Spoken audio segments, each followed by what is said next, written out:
हम तो गोड्डा के एक सड़कों को, एक गली में मेरा नाम लिखा हुआ है, एक स्कूलों के ईंट के दीवार में मेरा नाम लिखा हुआ है।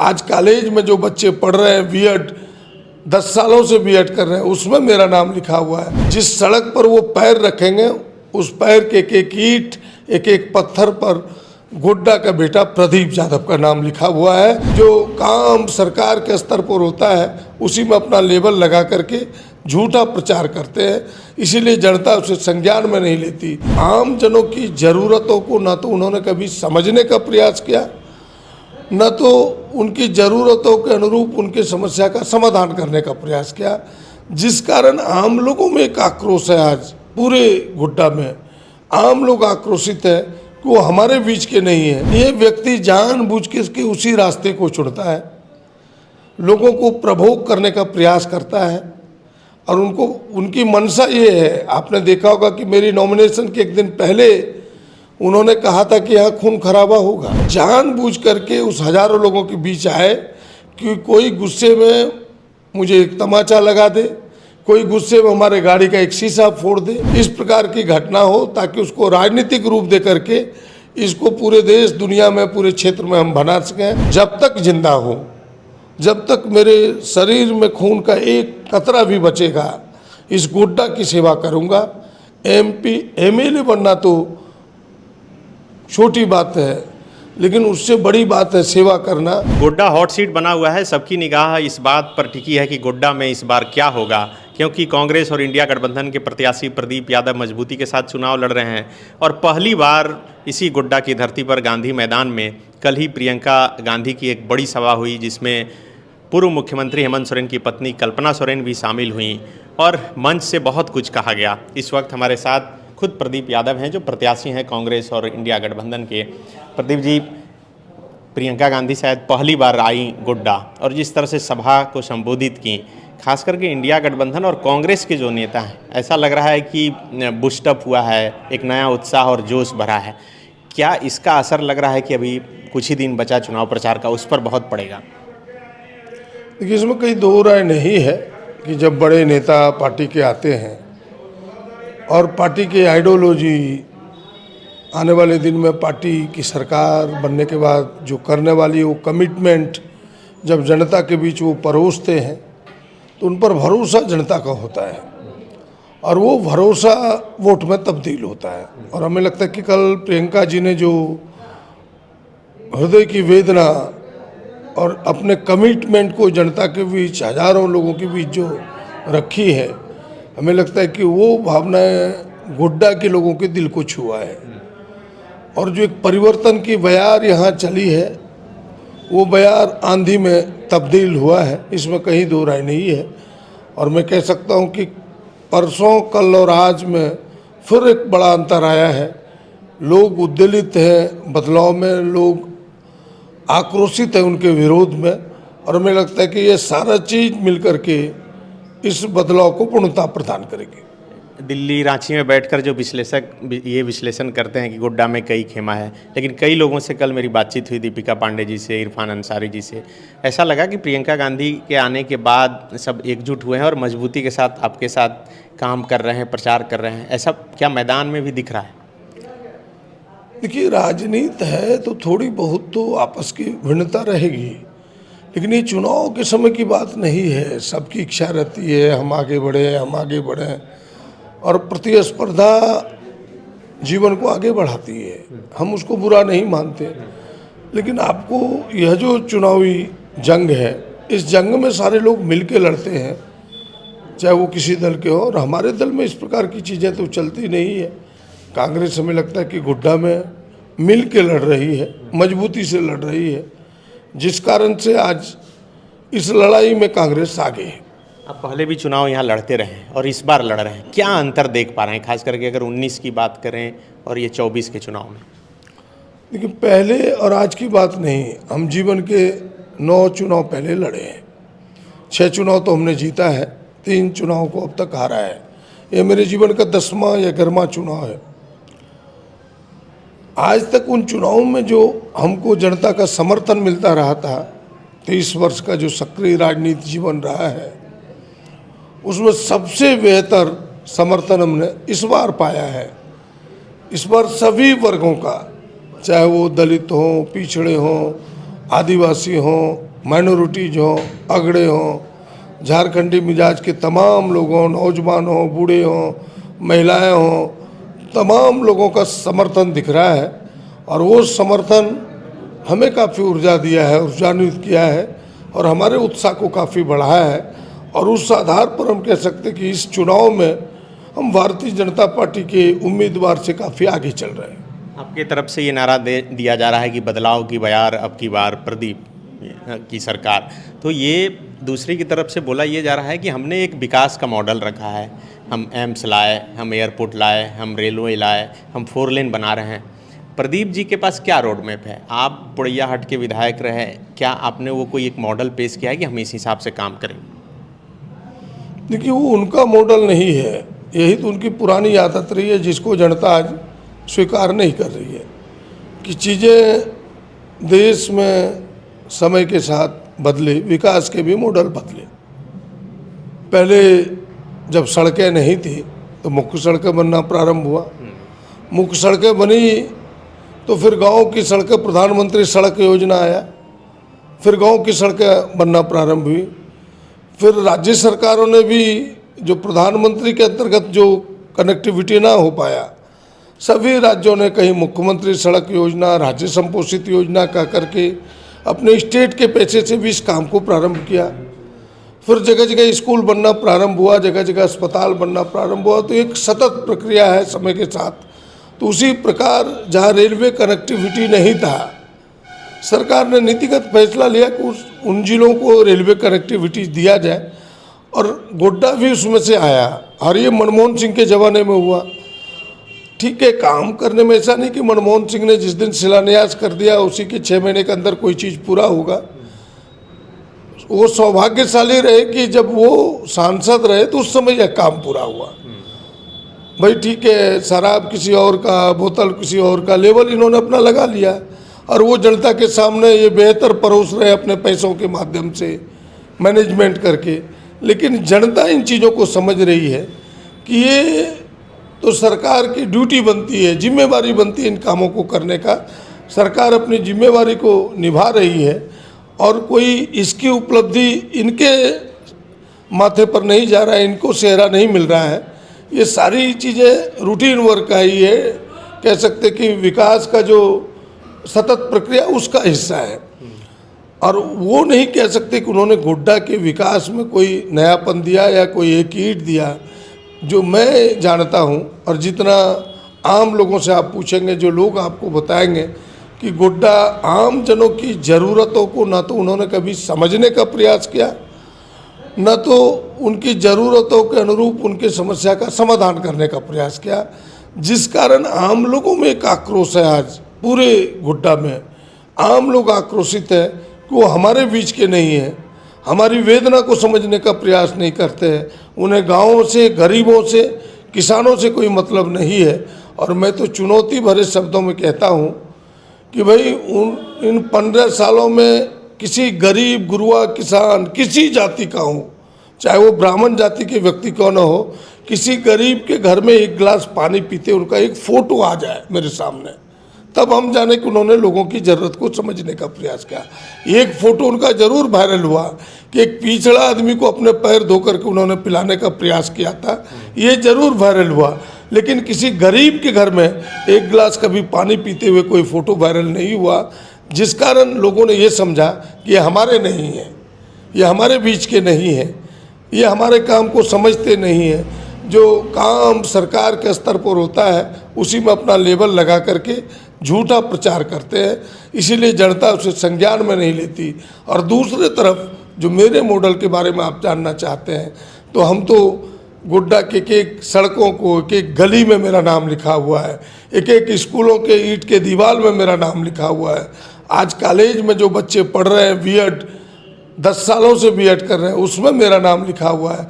यहाँ के पॉलिटेक्निक, यहाँ के आईटीआई कॉलेज में मेरा नाम लिखा हुआ है। यहाँ के आपके जो मेडिकल कॉलेज है, होम्योपैथ, वहाँ मेरा नाम लिखा हुआ है।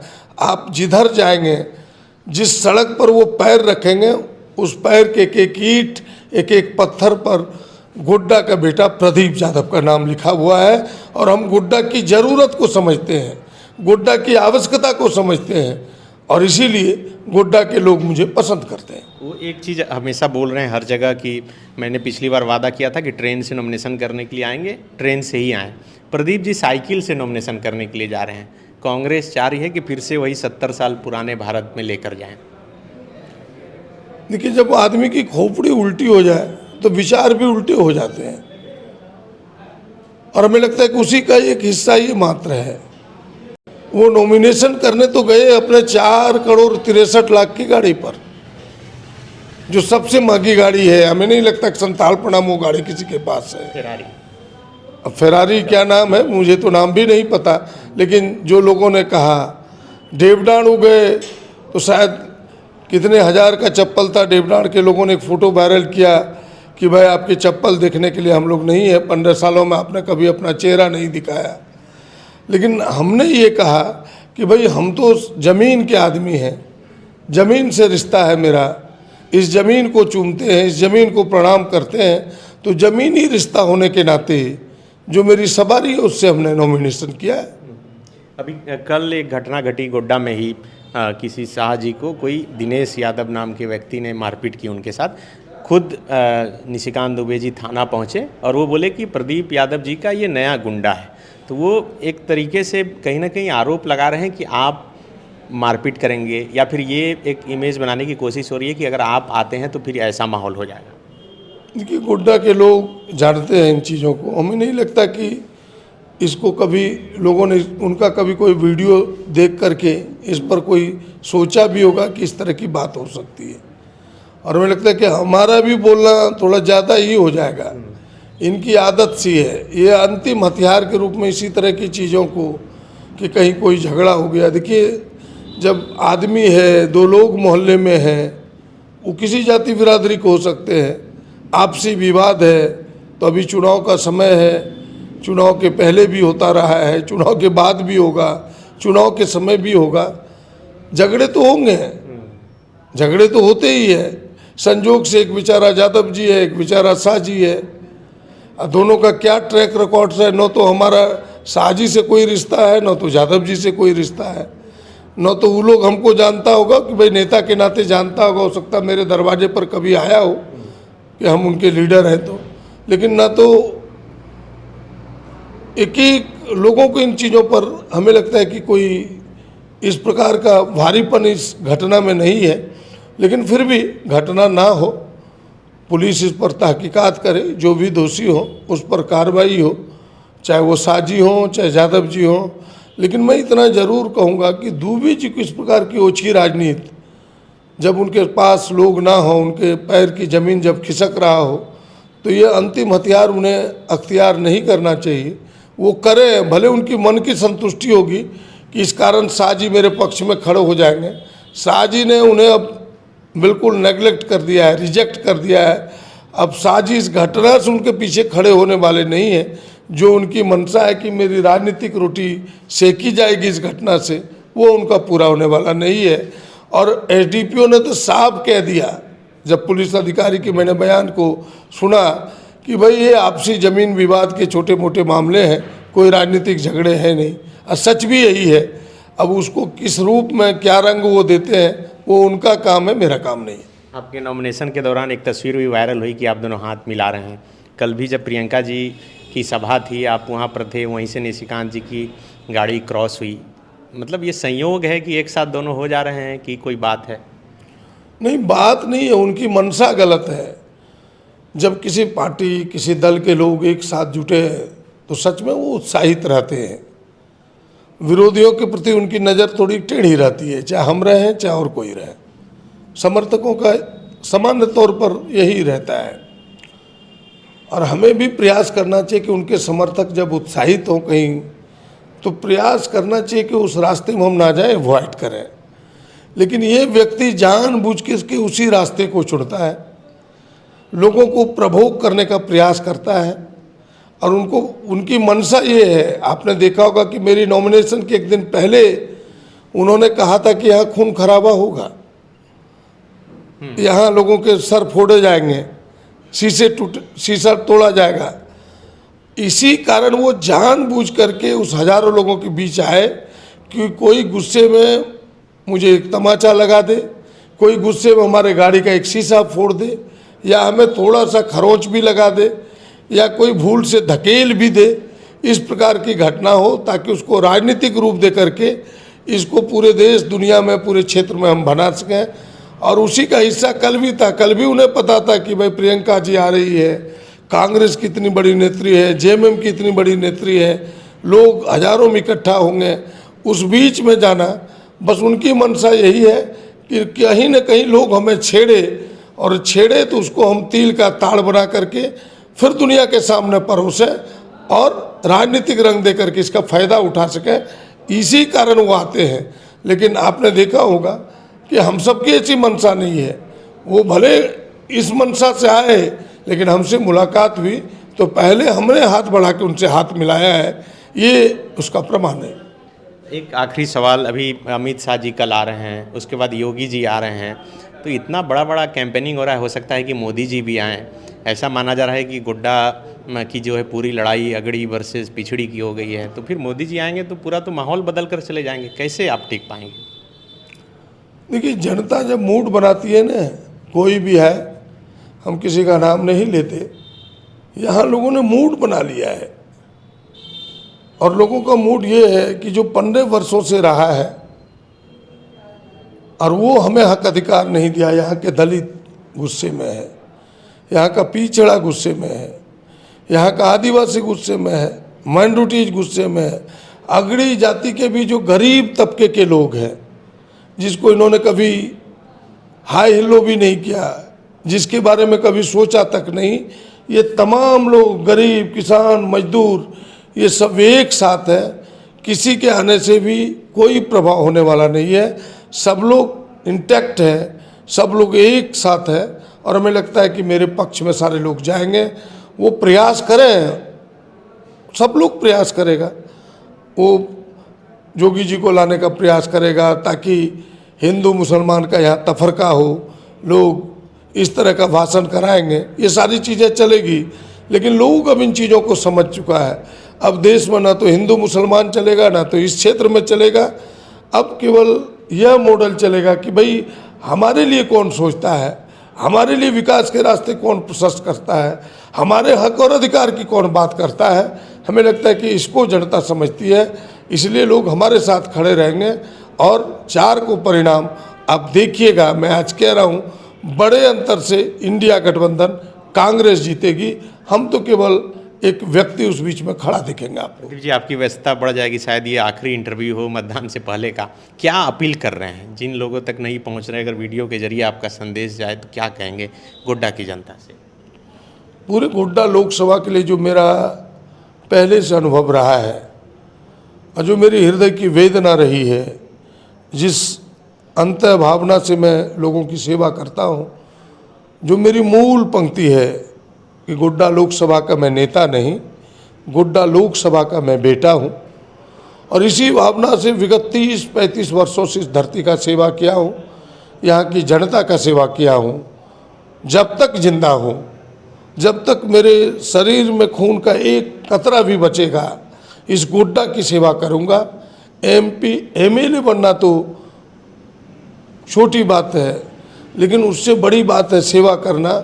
लेकिन अगर एक सांसद बनता हूँ तो थोड़ी हाथ में मजबूती आती है, थोड़े अधिकार आते हैं, मेरी सेवा को विस्तार मिलेगा। इसलिए मैं लोगों से अपील करूँगा कि गोड्डा के लोगों, जिसे मैंने भगवान कहा है, जनता को हमने जनार्दन समझा है, इस बार आपका आशीर्वाद अपने बेटा, अपने भाई को देना, ताकि यह सेवा और मजबूती से और बेहतर आपको दे सकूं। बस इतना ही लोगों से आग्रह करूंगा।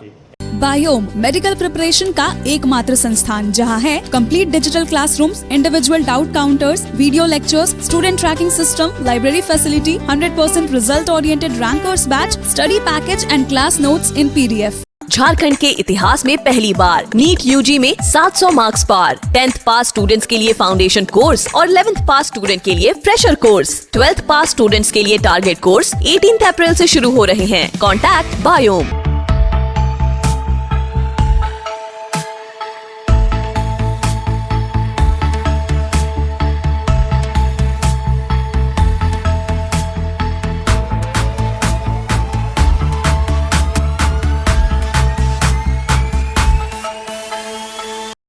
thefollowup.in. Like, share, and subscribe. www.thefollowup.in